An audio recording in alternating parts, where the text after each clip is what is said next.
ये कहानी है एक ऐसे स्नाइपर की जो अपनी आंखों पर पट्टी बांधकर भी कई किलोमीटर दूर अपने टारगेट को ढेर कर सकता है। लेकिन यह स्नाइपर पहले एक आम मैथ टीचर हुआ करता था। उसे जंग और बंदूक से बहुत नफरत थी, मगर एक दिन उसकी लाइफ में कुछ ऐसा हुआ जिसने उसे एक डिसेंट टीचर से एक बेरहम स्नाइपर बना दिया। कहानी की शुरुआत होती है यूक्रेन के एक छोटे से गाँव से, जहाँ हमें एक छोटे से घर को दिखाया जाता है। इस घर में एक कपल रहता है जो हंसी खुशी अपनी जिंदगी गुजार रहे होते हैं। इस घर में रहने वाले आदमी का नाम है मिकोला और उसकी वाइफ का नाम है नास्टिया। नास्टिया एक ड्राइंग आर्टिस्ट थी और लकड़ियों को तराश कर उसे तरह तरह के स्टैचू बनाती थी। मिकोला एक टीचर है और पास ही के एक स्कूल में बच्चों को मैथ पढ़ाता है। वो एक बहुत ही अच्छा टीचर है और सभी बच्चे उससे काफी खुश हैं, सिवाय एक के जिसका नाम था इवान। इवान एक बहुत ही बदतमीज लड़का था। वह हर दिन क्लास में अपने टीचर मिकोला को परेशान करता। इवान एक रिच फैमिली से बिलोंग करता था, जबकि मिकोला एक गरीब इंसान था। इसीलिए इवान मिकोला के लुक्स और कपड़ों का मजाक भी उड़ाया करता। वो चाहता था कि मिकोला उसकी बदतमीजी से तंग होकर उस पर हाथ उठाए और फिर वो उसका कंप्लेंट करके मिकोला को स्कूल से निकलवा दे। लेकिन मिकोला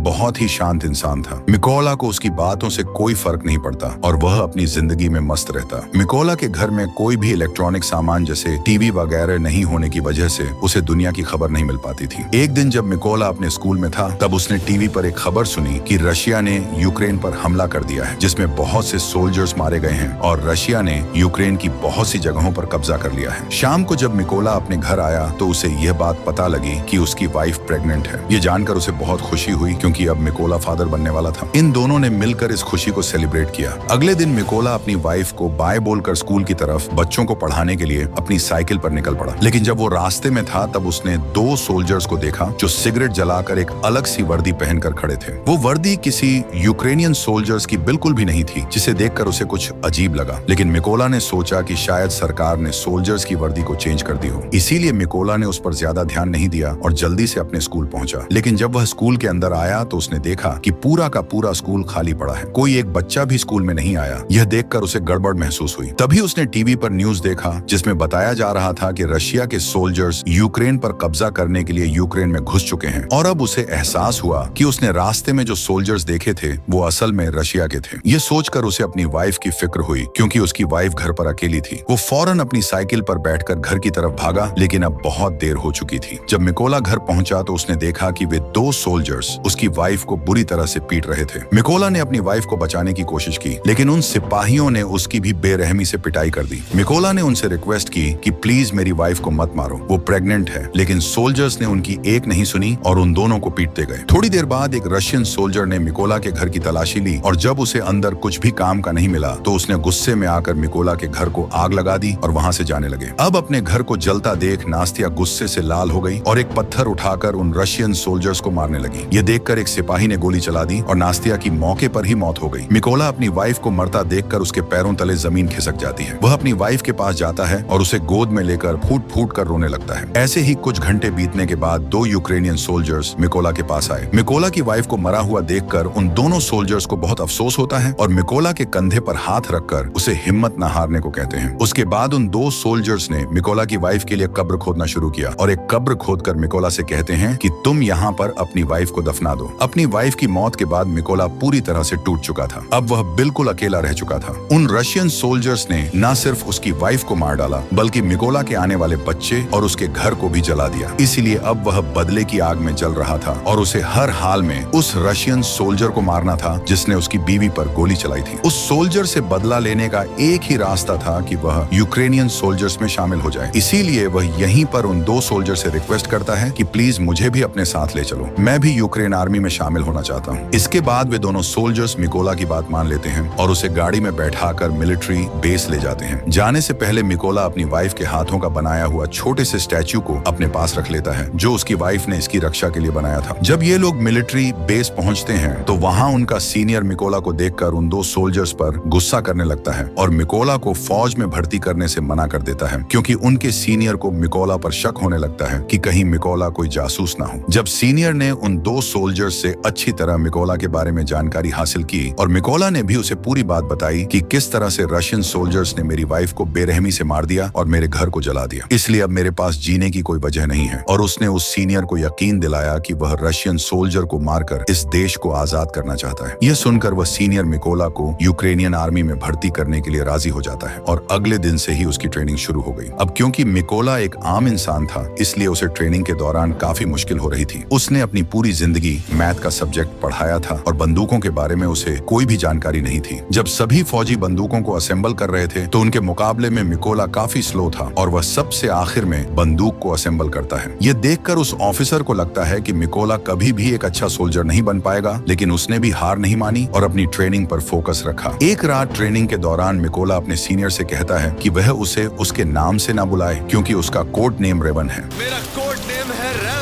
ये सुनकर सभी उस पर हंसने लगे और सीनियर ने उसे बताया कि कोड नेम इतनी आसानी से नहीं मिलता, उसके लिए सोल्जर को देश के लिए कोई बड़ा कारनामा करना पड़ता है। मिकोला ने इन बातों को नेगेटिव नहीं लिया और वह और ज्यादा मेहनत करने लगा। रात को जब सभी सिपाही सो रहे होते थे तो तब भी मिकोला चीजों को सीखने की प्रैक्टिस करता। एक दिन सीनियर सभी सोल्जर्स को बताता है कि हमारे पास स्नाइपर्स की कमी है और हमें इस नंबर को बढ़ाना होगा ताकि हम रशियंस का मुकाबला कर सकें। यहाँ सीनियर सभी से पूछता है कि तुम में से कितने लोग स्नाइपर बनना चाहते हो। ये सुनकर कुछ लोग खड़े होते हैं और उन लोगों के बीच मिकोला भी होता है क्योंकि वह भी एक स्नाइपर बनना चाहता था। मिकोला को देखकर सभी सोल्जर्स हंसने लगे। मिकोला को देखकर उसका सीनियर उससे कहता है कि तुम अभी एक स्नाइपर बनने के लिए तैयार नहीं हो, तुम तो एक गन को असेंबल और डिसअसेंबल भी अच्छी तरह से नहीं कर पाते, तो स्नाइपर बनना तो दूर की बात है। इस पर मिकोला कहता है कि मैं एक अच्छा स्नाइपर बन सकता हूँ, मुझे खुद को साबित करने के लिए सिर्फ एक मौका चाहिए। ये सुनकर सीनियर मिकोला से कहता है कि ठीक है, ये लो, तुम्हें इस बंदूक को सिर्फ 20 सेकंड के अंदर असेंबल करना होगा। अब खुद को साबित करने के लिए मिकोला अपनी आंखों पर पट्टी बांध लेता है और फटाफट से गन को खोलकर उसे दोबारा से जोड़ देता है और इस काम को करने में उसे सिर्फ 18 सेकंड लगे। मिकोला की फुर्ती को देखकर सभी हैरान रह जाते हैं। जो लोग पहले उस पर हंस रहे थे अब वे मिकोला के लिए तालियां बजाने लगे। वह सीनियर भी मिकोला से इंप्रेस हुआ और अब उसकी काबिलियत को देखकर उसे भी स्नाइपर ट्रेनिंग में शामिल कर लिया जाता है। ट्रेनिंग के दौरान मिकोला को एक पुराने मॉडल की गन पकड़ा दी जाती है जबकि बाकी लोगों को नए मॉडर्न वेपन्स दिए जाते हैं। ये देखकर मिकोला भी मॉडर्न वेपन्स की डिमांड करता है, जिस पर वहाँ का सीनियर उसे कहता है कि अगर तुम्हें वह गन चाहिए तो तुम्हें खुद को साबित करना होगा। अब मिकोला के पास कोई और ऑप्शन नहीं था, इसलिए उसे जो मिला वह लेकर वहाँ से निकल गया। ट्रेनिंग के दौरान सीनियर सबको बताता है कि एक स्नाइपर के सामने चाहे कोई भी सिचुएशन क्यों ना आ जाए, लेकिन वह अपनी जगह से 1 इंच भी नहीं हिलता और अपने टारगेट पर निशाना बनाकर रखता है। इसकी प्रैक्टिस के लिए सीनियर सभी के पास गोलियां चलाता है और जो भी स्नाइपर अपनी पोजीशन से हिलता है उसे इस ट्रेनिंग से बाहर कर दिया जाता है। लेकिन जब मिकोला की बारी आती है तो वह अपनी जगह से जरा भी नहीं हिलता और अपना निशाना बनाकर रखता है और इस तरह से मिकोला इस ट्रेनिंग में पास हो जाता है। अगली ट्रेनिंग में स्नाइपर को उनका टारगेट सिर्फ एक बार दिखाया जाता है और फिर उनकी आंखों को ब्लैक बोर्ड से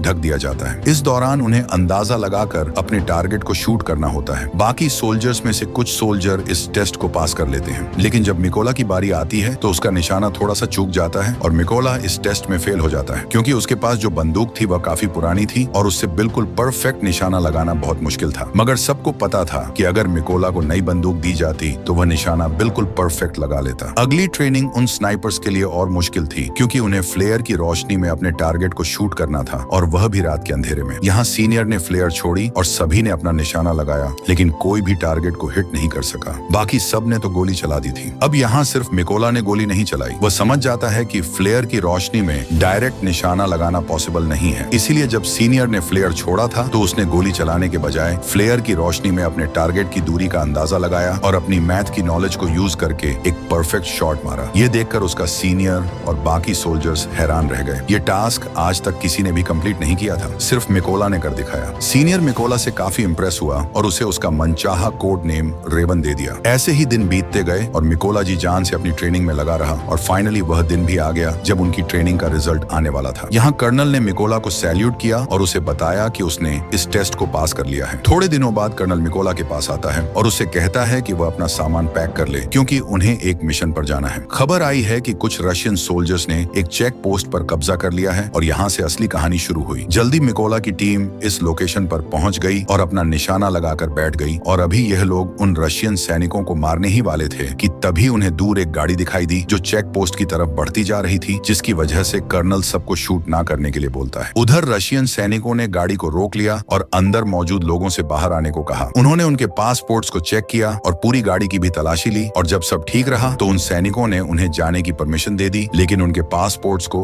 अपने पास रख लिया। जब उन लोगों ने पासपोर्ट वापस मांगा तो उन सैनिकों ने उन्हें खूब मारा। यह सब देखकर कर्नल ने अपने सैनिकों को फायर करने का ऑर्डर दिया, तो एक ही झटके में सभी स्नाइपर्स अपने अपने टारगेट्स को ढेर कर देते हैं, और इस तरह से उनका पहला मिशन कंप्लीट हुआ। मिशन के बाद जब सभी बेस पर लौटे तो मिकोला ने देखा कि उसके बहुत से साथी बेस पर मौजूद नहीं हैं। वह परेशान हुआ कि आखिर सब कहां चले गए। जब उसने पूछा कि मेरे बाकी साथी कहां हैं, तो उसे बताया गया कि उसके बाकी साथियों को एक दूसरे मिशन पर भेजा गया है। अगले दिन मिकोला को खबर लगी कि जिस मिशन पर उसके साथी गए थे, उस मिशन के दौरान उसके बहुत से साथी मारे गए हैं, और उन सभी लोगों को एक रशियन स्नाइपर ने मारा है। उस स्नाइपर का नाम सीरी था और वह रशिया का सबसे बेहतरीन स्नाइपर था। ऐसे ही कुछ दिन बीत गए और मिकोला अपने साथियों के साथ अपने अगले मिशन पर निकल गया। लोकेशन पर पहुंचकर उन्होंने चारों तरफ माइंस बिछा दी और अपनी पोजीशन लेकर बैठ गए। थोड़ी देर बाद रशियन सैनिक वहां पहुंच गए और उन सैनिकों के साथ इवान भी था। इवान वही लड़का था जो स्कूल में मिकोला को परेशान किया करता था, और अब उसने रशियन आर्मी ज्वाइन कर ली थी।